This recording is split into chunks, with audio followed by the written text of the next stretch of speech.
Pèlerinage 2012, plus de 90 agences de voyage interviennent dans l'organisation cette année pour la filière privée. Elles font face à un certain nombre de difficultés. Pour en parler, le ministre de l'administration territoriale a rencontré aujourd'hui les membres de la commission d'organisation de la filière privée du Hadj.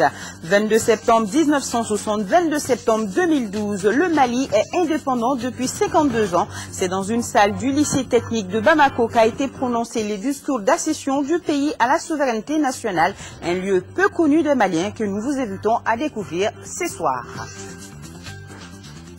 L'hygiène des mains chez le personnel soignant, c'est le thème de la chronique santé du jour. Pour éviter ce qu'on appelle les infections nosocomiales, se laver correctement les mains à l'eau et au savon ou encore l'asepsie des mains sont entre autres conseils que donne l'Organisation mondiale de la santé. Nous sommes lundi 17 septembre. Merci de nous suivre sur votre télévision nationale et bienvenue à ce 20h. Le pèlerinage 2012, c'est pour très bientôt. Côté organisation, les préparatifs se poursuivent, aussi bien du côté de la filière gouvernementale que du privé. Pour constater justement l'état d'avancement des préparatifs pour les seconds, le ministre de l'administration territoriale et de la décentralisation a rencontré aujourd'hui les membres de la commission d'organisation de la filière privée. Objectif principal de la rencontre, échanger sur les difficultés et dégager des pistes de solutions. Parmi les difficultés évoquées par la filière privée, la répartition inéquitable du quota de pèlerins entre les agences de voyage. On note également le nombre trop élevé de ces agences, estimé à plus de 90. Tchemoro Konaté, les précisions. Cette année, l'ambassade du Royaume d'Arabie Saoudite au Mali a octroyé un quota de 8000 pèlerins au Mali. Si la filière gouvernementale obtient un effectif de 1243, le reste est cependant réparti entre les agences de voyage de la filière privée. Cette rencontre du ministre de l'administration territoriale et de la décentralisation avec les membres de la commission d'organisation de la filière privée avait pour objet de débattre des difficultés entravant la répartition équitable du nombre restant et de faire des propositions. On a eu à évoquer effectivement des difficultés de rassemblement même de pèlerins, compte tenu de la situation de partition de fait du pays.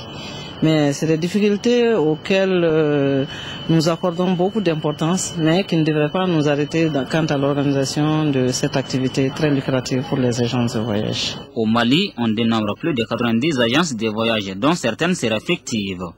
Ce nombre, jugé de trop élevé par le ministre, constitue l'une des difficultés majeures. C'est pourquoi, a-t-il poursuivi, le gouvernement se vertuera à travers des mécanismes appropriés à revoir à la baisse ces nombres. Ce sont les agences privées qui envoient le maximum de quotas. Compte tenu du nombre d'agences, il est toujours difficile d'essayer de répartir un quota limité entre plusieurs agences. Donc ce que nous avons recommandé, c'est qu'il y ait des regroupements d'agences. Nous souhaitons que pour l'année prochaine, qu'on puisse arriver à une dizaine d'agences. Si nous arrivons à une dizaine, il sera facile de vérifier le niveau d'engagement, le niveau de crédibilité et puis même les compétences de ces agences. Cette rencontre intervient à moins d'une dizaine de jours du départ des pèlerins. Il est prévu une autre après leur retour pour identifier l'ensemble des contraintes qui minent les agences de voyage en vue de parvenir à des solutions idoines. Le ministre de l'administration territoriale et de la décentralisation, sur la base de la délibération de la Commission nationale d'observation de la Lune, apporte à la connaissance de la communauté musulmane que le croissant lunaire Zulqa'da ou Selifouranche Kalo a débuté au Mali ce lundi 17 septembre 2012. Et nous avons ce taux de communiqué dans un communiqué donc parvenu à notre rédaction. Le Haut Conseil islamique du Mali, suite à la diffusion sur Internet d'un film blasphématoire et islamophobe, condamne toute atteinte aux fondements et aux valeurs religieuses islamiques. Le Haut Conseil islamique, qui présente ses condoléances aux familles éprouvées au cours des violentes manifestations de protestation, demande vigilance et retenue à la communauté musulmane du Mali. Quant à l'ADPS, elle encourage toutes les communautés religieuses à persévérer dans la voie de la cohabitation pacifique et du respect mutuel. Ouverture ce matin à Bamako de la conférence régionale sur les coopératives, une conférence qui s'ouvre à un moment où les structures coopératives sont confrontées confrontés à de nombreux défis qui freinent leur capacité d'action. Le thème retenu est solidarité, responsabilité et inclusion sociale au service de la démocratie. Adama Djimde, reportage. En Afrique de l'Ouest, les sociétés coopératives, qu'elles soient de l'habitat, de l'agriculture ou encore de la santé, jouent un grand rôle dans la création d'emplois. Toutefois, dans notre pays, seulement 20% d'entre elles remplissent les formalités. Les délégués à cette conférence régionale sur les coopératives, initiée par la Fondation Frédéric Ebert, viennent au chevet d'un secteur qui en a tant besoin. En la matière, l'organisation allemande se trouve en terrain connu. Présente au Mali depuis la première décennie de son accession à l'indépendance, la Friedrich Ebert Stiftung a fait ses premiers pas dans la promotion des coopératives. Elle a pendant plusieurs années accompagné la coopérative des pêcheurs des Mopti. Elle a aussi contribué à former plusieurs cadres maliens dans les domaines de coopératives. Nous sommes témoins des actes que vous posez régulièrement dans le sens du renforcement des capacités des acteurs de la société en général et notamment de la promotion de la démocratie sociale. À tous les participants venus des pays frères amis du Bénin, du Niger, du Sénégal, qui ont choisi d'être parmi nous pour rechercher à l'occasion de la présente conférence les voies et moyens de renforcer le mouvement coopératif, je ne doute pas que les expériences diverses vécues par chacun de vos pays seront utilement mises à profit pour explorer les meilleures pistes susceptibles de promouvoir les sociétés coopératives.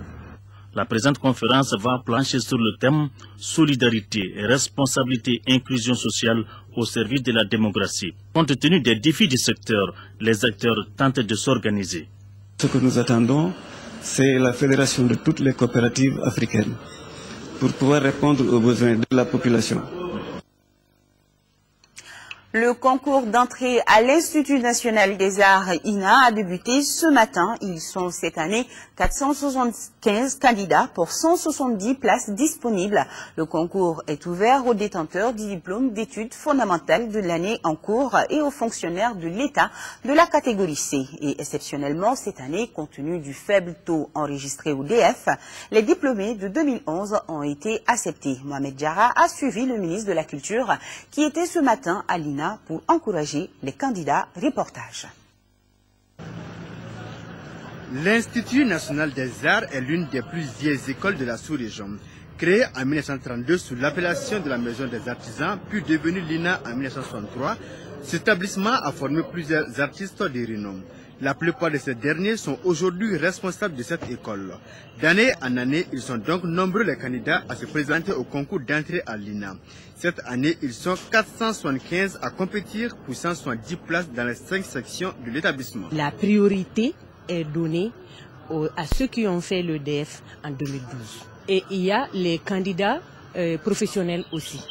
Ceux qui sont fonctionnaires, qui veulent venir se perfectionner à l'INA, il y a ça. Au niveau de l'armée, il y a la fanfare, la plupart de ceux qui jouent aujourd'hui à la fanfare sont des sortants de l'INA. Cette année, compte tenu du faible taux enregistré au DF, les diplômes de 2011 ont été acceptés. Le ministre de la Culture, après avoir fait le tour des salles, s'est dit satisfait de l'organisation. La compétition serait dure, mais exaltante. Seul l'effort paye. Il n'y aurait pas de tricherie. Si quelqu'un ne compte pas sur ses propres moyens, c'est sûr qu'il ne passe pas au concours. Au concours, c'est par rapport aux places qui sont prévues. La délégation a pu se rendre compte des chefs-d'œuvre produits par les élèves de l'Institut. Dans la galerie d'exposition, on trouve des produits de tous les corps de métier. Direction la cité des Esquias avec cette nouvelle qui rassure. L'hôpital de Gao fonctionne aujourd'hui presque à 100%. Souvenez-vous, lors de la prise de cette ville, la structure hospitalière avait subi de nombreux dégâts suite à des actes de vandalisme. À ce jour, la centaine d'agents de l'hôpital sont mobilisés pour offrir des soins de qualité aux patients de la région. Envoyé spéciaux à Gao, Dembawan et Bourama Traoré. L'hôpital régional de Gao se remet petit à petit. En effet, la structure avait été pillée et saccagée lors de la prise de la ville par les groupes armés. Quelques mois après cet événement dramatique, la situation de l'hôpital s'est nettement améliorée. Avant les événements, tous les services de l'hôpital qui fonctionnaient fonctionnent aujourd'hui, sauf l'unité d'Orel. C'est là parce que simplement, il y a une seule personne qui était dans cette unité. Mais avec les événements, ça a trouvé qu'il était déjà en congé et il n'est plus de retour. Donc ça veut dire que l'hôpital fonctionne à 99%. Pour Dr Djité, la structure hospitalière mène à bien ses missions de service public. Les principales pathologies prises en charge concernent le paludisme, les infections respiratoires, les maladies diarrhéiques et la malnutrition. Et l'hôpital dispose d'agents suffisants pour offrir des soins de qualité aux populations. Des agents, on peut dire qu'on en a plus qu'il faut même. Parce que si vous regardez la capacité d'accueil de l'hôpital même, c'est à peu près 130. Mais l'effectif de base même, inscrit avec l'appui du CICR et ACF, c'est 138 personnes. De toutes catégories confondues, le personnel médical et paramédical. Donc, et aujourd'hui encore avec l'avènement de la Croissant-Rouge du Qatar, qui promet encore de recruter encore 54 autres personnes. Donc en fait, on est dans un cadre purement humanitaire. C'est non seulement pour renforcer la capacité du service en termes de prestations de personnel, mais aussi pour secourir un peu les agents qui sont en chômage. Parce qu'il n'y a pas d'autres structures fonctionnelles que l'hôpital, à 100% presque. Seul point noir, l'hôpital régional de Gao souffre du problème de référence évacuation pour les femmes en travail. Principale raison évoquée, l'insécurité qui règne aujourd'hui dans la région. Passation de service ce matin au ministère de l'équipement et de l'aménagement du territorial entre le ministre Mamadou Koulibaly, précédemment en charge du département de l'équipement, des transports, du logement et de l'urbanisme, et le nouveau ministre des Transports et des infrastructures routières, le lieutenant-colonel Abdoulaye Koumari. La solidarité gouvernementale, la synergie d'action et les grands défis de l'heure ont été les mots-clés qui ont meublé les échanges entre les deux ministres. La mairie de la commune urbaine de Caille a remis ce samedi des vivres à deux groupements de jeunes. Selon Mamadou Djimbe Kébé, conseiller à la mairie de Caille, à travers ce geste, la mairie veut encourager et saluer le travail citoyen abattu par ces jeunes dans leur quartier. En effet, ils se sont organisés en groupement pour curer les caniveaux de leur quartier afin d'éviter les inondations. Le conseiller Kébé a aussi invité les autres jeunes de la ville de Caille à s'inspirer de l'exemple de leur père. 8e édition du prix Awa Keïta, et c'est à Maître Amadou Tcheoulé Diarra que le prix a été décerné cette année. La remise de ce prix a eu lieu au cours de la commémoration hier du centenaire de Awa Keïta. Le reportage est de Alpha Maïga. Cette mobilisation pour marquer d'un saut la commémoration du centenaire d'une figure historique. Awa Keïta, première femme députée au Mali. C'est ainsi que l'APDF, Association pour le progrès et la défense des droits des femmes maliennes, pour la 8e fois décerne un prix portant son nom. Cette année 2012, le prix est revenu à Maître Amadou Tcheoulé Diarra. Il le reçoit au moment où le pays traverse une crise. Crise qui coïncide avec le 52e anniversaire de l'accession de notre pays à l'indépendance. Qu'à cela ne tienne, à l'APDF, l'espoir est permis de voir le Mali uni. Je voudrais au nom de l'APDF faire des vœux ardents afin que la paix et la concorde reviennent dans notre pays. Je voudrais aussi dire à nos sœurs des régions du Nord, je voudrais leur dire que nous ne les oublierons pas. Nous n'allons jamais vous oublier, vos sœurs d'ici à Bamako. Vos sœurs de l'APDF, nous ne vous oublierons jamais. Jamais, jamais. Et nous mettrons tout en œuvre avec les autres femmes du Mali, parce que la paix, c'est les femmes. Nous sommes interpellés, nous, les jeunes générations. Qu'est-ce qu'on doit faire en tant que femme, en tant qu'épouse, en tant que mère? C'est un jour où on doit se donner la main, se renforcer et ne voir que le Mali. Après 2 projections de films dont le premier retrace la vie et le combat de Awa Keïta, mère et surtout grand-mère pour un grand nombre de l'assistance, le second film, lui, était sur les activités de l'APDF. Auparavant, les membres de l'association ont déposé une gerbe de fleurs sur sa tombe, cérémonie qui s'est achevée par des prières. C'est ce samedi 22 septembre que le Mali va célébrer le 52e anniversaire de son indépendance, où a été proclamé le discours de la souveraineté nationale de notre nation. C'est cette salle que nous allons vous faire découvrir ce soir. Un lieu peu connu des Maliens, elle est située au lycée technique de Bamako. C'est là que tous les Maliens se donnaient rendez-vous dans les années 60 pour discuter de la cause nationale. Ibrahima Traoré nous fait découvrir. Est-ce que vous savez où est-ce que l'indépendance du Mali a été proclamée? Bon, vraiment, je ne sais pas. On veut juste savoir si vous savez le lieu où l'indépendance du Mali a été proclamée. Ah, je ne sais pas. Comme bon nombre de Maliens, beaucoup d'élèves de cet établissement scolaire ignorent que la République du Mali est née ici, au lycée technique de Bamako. C'est précisément dans cette salle dite de l'indépendance que la souveraineté nationale a été proclamée le 22 septembre 1960. C'était à l'issue du congrès de l'USRDA qui avait réuni ici l'ensemble de la classe politique et de la société civile de l'époque.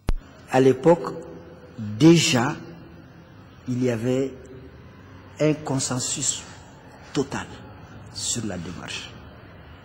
C'est-à-dire que la multiplication des partis qu'il y avait, c'était estompé pour que tout le monde parte de façon unitaire à la fédération. Donc, l'Union soudanaise RDA, qui était le parti au pouvoir à l'époque, a réuni un congrès dans cette salle.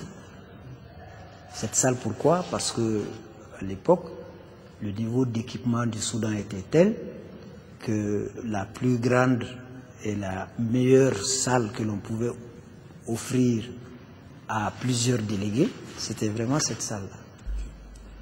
Donc la réunion s'est tenue là, et le président Modibo Keïta, de mon point de vue, a prononcé un de ses meilleurs discours. C'était empreint de sagesse, de maturité, de vision politique. Le fait de choisir le nom du Mali, le président Modibo Keïta le dit d'ailleurs, il dit que c'est pour faire mal.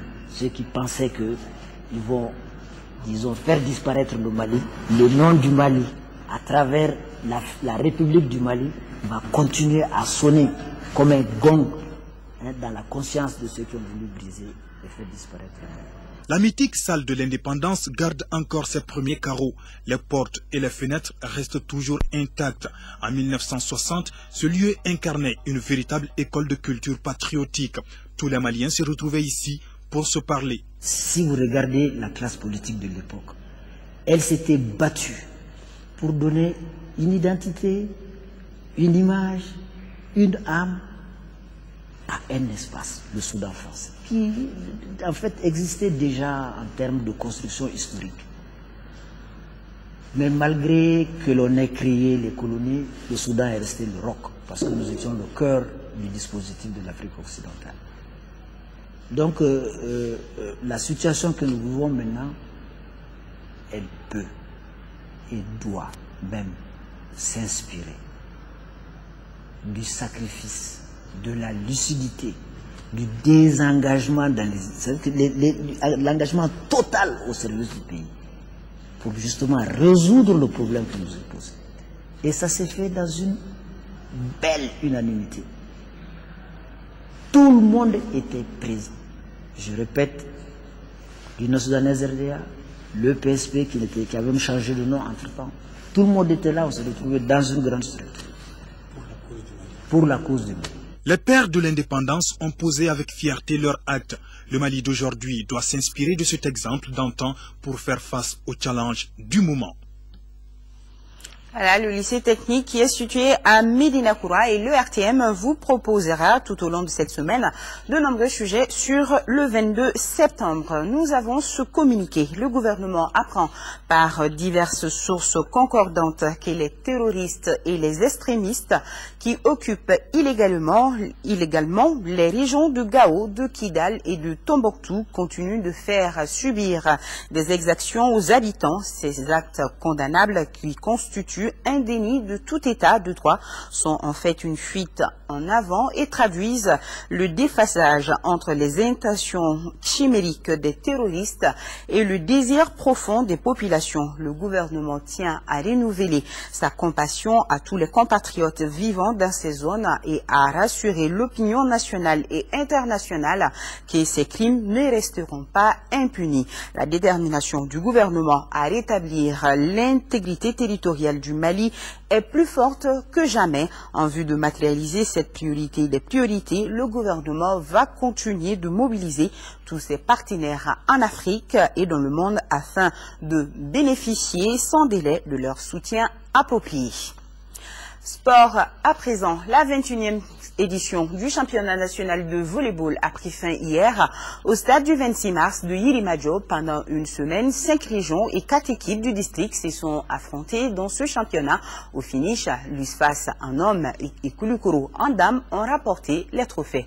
Le reportage est de Abdul Karim Kaba. 9 équipes en hommes et 8 en dames ont participé à cette 21e édition du championnat national de volleyball. À l'exception de la région de Kidal, toutes les autres régions et les équipes des communes 4, 5, l'USFAS, des 1000 logements étaient au rendez-vous de 2012. D'habitude, les régions de Tombouctou et Mopti ne participent pas au championnat national de volleyball. La présente édition se tient dans un contexte particulièrement délicat pour notre pays. Nonobstant cette situation, les joueuses et joueurs de volleyball ont volé au-dessus de tous ces obstacles pour se retrouver et démontrer que le Mali est un et indivisible.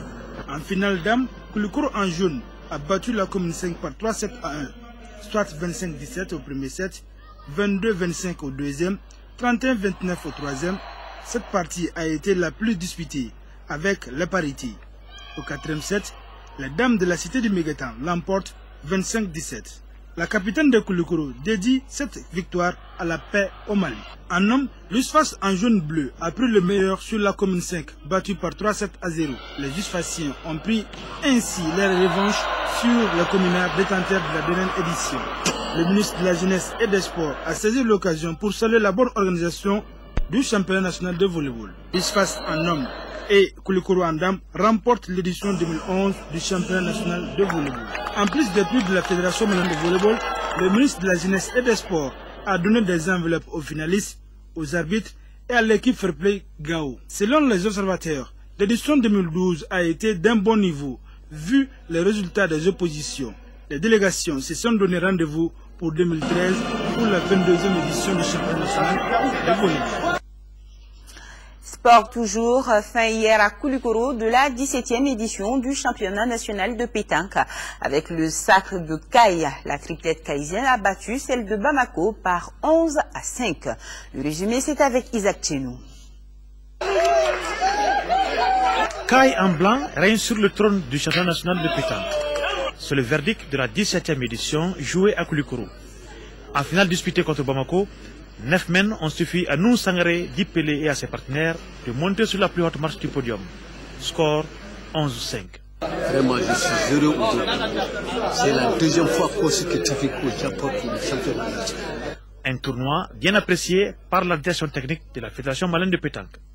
Franchement, je suis très satisfait par rapport quand même à cette appréciation technique parce qu'il y a des équipes quand même émergentes qui se sont fait voir pendant cette compétition. À l'heure des récompenses, Caille enlève le gros lot. La première place de tir de précision est revenue à Moriba Diok de Bamako. Tombouctou a obtenu le fair play. Sa présence est un signal fort pour la jeunesse malienne. Nous sommes porteurs des messages de la jeunesse du Nord pour montrer au monde entier qu'on ne va jamais céder au découragement et que la lutte continue. C'est le lieu de vous féliciter tous, notamment les gens de Tombouctou. En dépit de la situation, ils ont pu se joindre à nous pour égayer notre manifestation. Au nom de toute la fédération, on leur souhaite un bon retour et vraiment une prochaine accalmie pour tous les pays. 29 triplettes de Bamako, Koulikoro, Tombouctou et Caille ont pris part à la compétition. Ségou a effectué le déplacement, mais n'a pas joué. Koulikoro a tout de même reçu son pari. La chronique santé du jour nous parle de l'hygiène des mains chez le personnel soignant dans le cadre d'un programme de l'OMS pour la sécurisation des patients. L'hôpital Gabriel Touré produit désormais une solution hydroalcoolique conseillée par l'asepsie des mains du personnel soignant. Mais ce personnel doit aussi savoir se laver correctement les mains à l'eau et au savon. L'objectif est de mieux faire face à ce qu'on appelait naguère les infections nosocomiales et qu'il convient d'appeler aujourd'hui les infections liées aux soins. Focus Santé, une réalisation de Tchessera Dambéli.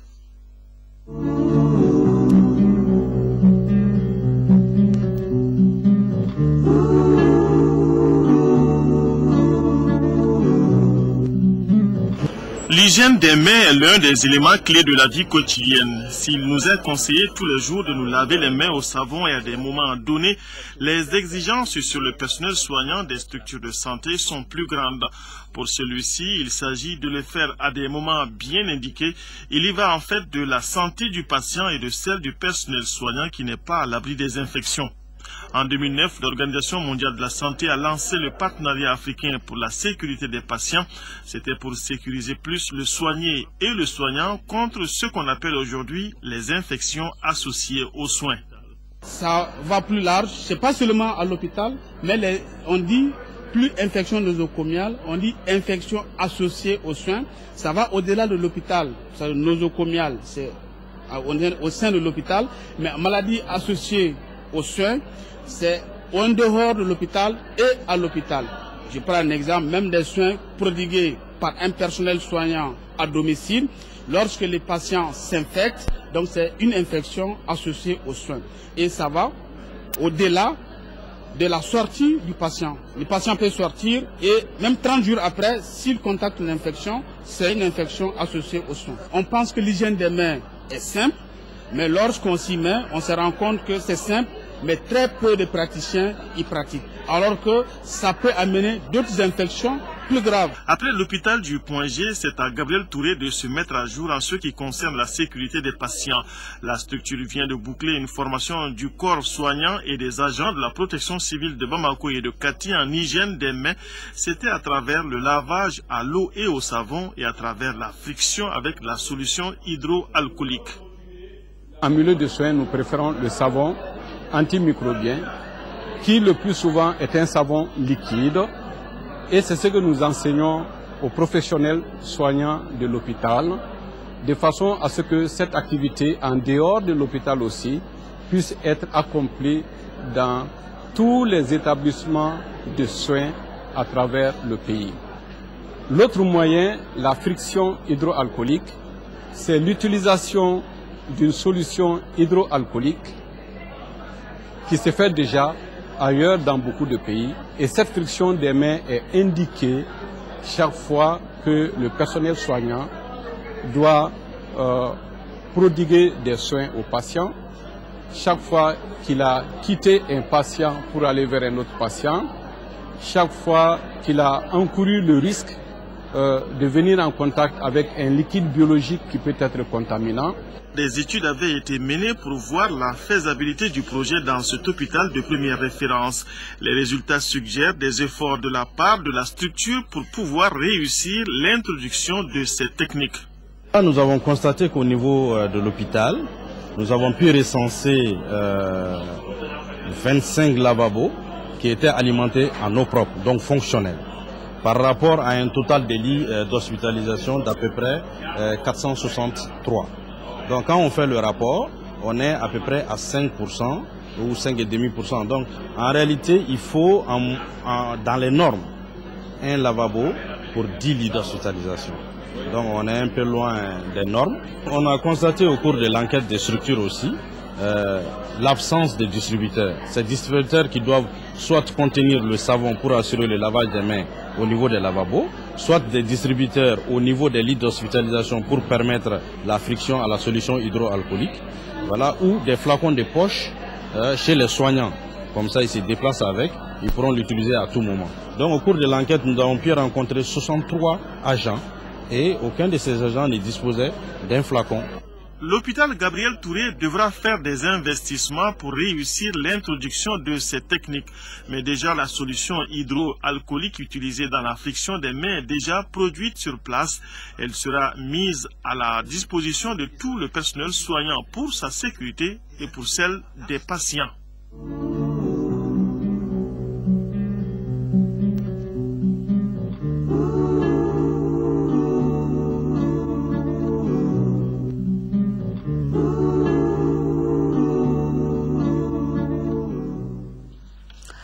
Le professeur Diala Konaté n'est plus. Né en 1953 à Bafoulabé, le professeur en mathématiques est décédé le 13 septembre dernier à l'hôpital du Mali. Il a occupé plusieurs postes universitaires en Afrique, en France et aux États-Unis. Chevalier de l'Ordre national du Mali, il était le président de la coalition patriotique pour le Mali. Il y repose désormais au cimetière de Nyarela. Agali Ag Agissa, reportage. Le professeur Diala Konaté est né en 1953 à Bafoulabé, où il fit ses études primaires. Titulaire d'un doctorat en mathématiques délivré conjointement par l'École centrale de Lyon, l'Université Claude Bernard de Lyon 1 et l'Université Saint-Étienne en France. Un diplôme qui a permis au professeur d'occuper plusieurs postes universitaires à l'étranger. Il fut, entre autres, chef du département de mathématiques et d'informatique de l'École nationale d'ingénieurs de Gabès, en Tunisie. Président du comité scientifique préparatoire du sommet des chefs d'État francophones du Québec.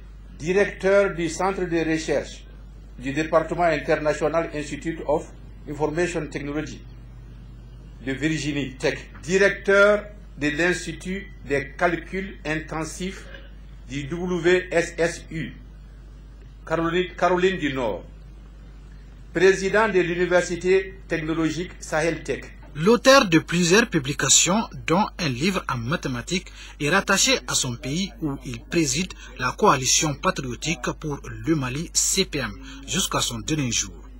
Les amis et proches du professeur qui l'ont accompagné à sa dernière demeure au cimetière de Nyarela retiennent de lui un homme de conviction. Diala Konaté était un homme de conviction. Un homme de conviction, cela veut dire que lorsque il avait une idée, il se battait pour cette idée, il y croyait. Donc nous les amis qui l'avons connu depuis la tendre enfance, nous avons retenu aussi un être social. C'est difficile de dire réellement ce qu'est son fort. Il est patient, il est intelligent, il est combatif. Quand il a une idée, il la défend, mais il n'a pas aussi le complexe de lâcher les mauvaises idées lorsqu'on arrive à le convaincre. Le chevalier de l'Ordre national du Mali laisse derrière lui une veuve, 4 enfants dont 3 filles et plusieurs amis inconsolables. Dors en paix, professeur. Que son âme repose en paix. Amen. Sur ce point fin, ce journal. Merci de l'avoir suivi. L'information continue sur votre télévision nationale. Aïssata Ibrahim Maïga vous présentera le journal télévisé des formations aux environs de 21h30. Demain, 10h-13h, vous serez avec Amadou Sankaré et je serai là pour les éditions du soir. Grand merci à tous nos téléspectateurs du Sikasso et retenez que nous sommes de cœur et d'action avec nos compatriotes des régions du nord du Mali vivant sous occupation. On ne vous oublie pas. Merci, bonsoir et à demain.